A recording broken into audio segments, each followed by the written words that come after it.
Okay. And so with the different types of sin, say, is that still under one Hebrew word, or is there? Actually, good question. There are three words. We're going to focus on the first three.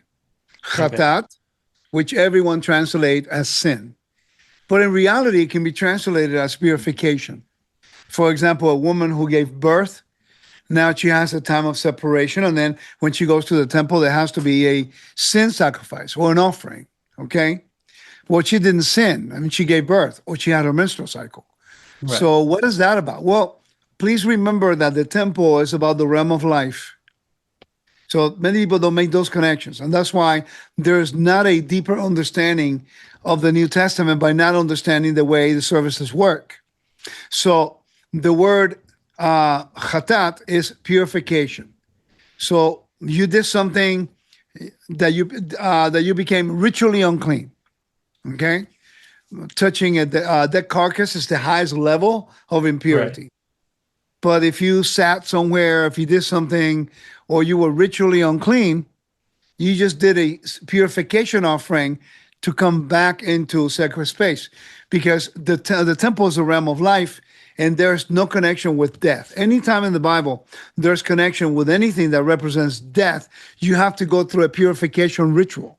And that is due to the fact that the temple, compared to ancient Near Eastern temples, there's a different focus. In the ancient Near East, the focus was the underworld gods, death, basically. In the temple, it's all about life. So you have the first category, which is chatat, sometimes missing the mark. It's unwillful. You didn't mean to do anything. Or another time is you made a mistake when you either touched something or someone or sat where someone sat, where there was an impurity. And the second one would be avon. You have chatat, avon, pesha. Three major levels of sin. And the chatat is a purification. Okay. Avon, it's like a twisting, iniquity. When it talks about iniquity in the Okay. Bible. And you have to pay different type of, you bring an offering, there are different types of offering that you bring, and then you have to pay compensation, by and large 20%. So there are different rules and regulations. And then ultimately you have the last one, which is called pesha, that falls under the intent of rebellion. Remember, this is very interesting. You have missing the mark, you messed up.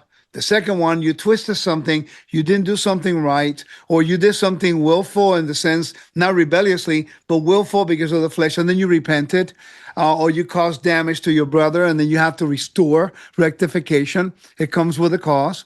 But the last category now goes to the highest level of intent, which is willful rebellion. And Okay. there's no atonement for individually. Okay. There's no atonement for willful rebellion in the Bible. Okay. Only on the Day of Atonement, now this is very important, Hmm. only on the Day of Atonement would the high priest, when he would do the services of the two goats, one for the Lord and one for Azazel, that will be the only time where in the whole Levitical system there was atonement, but only as a national atonement or ransom of cleansing of the temple, Okay. because the blood cleansed the temple of the impurities that the people of Israel will cause the temple to have due to their transgressions, their sins, and their iniquity. You see, all levels of sin you can find in Leviticus 16, verse 14 to 15. But the real point that I'm trying to make, of the three main levels of transgressions, three different levels of intent. The highest level, which is Pesha, there was no individual offering for that, only on the Day of Atonement. And why is this important?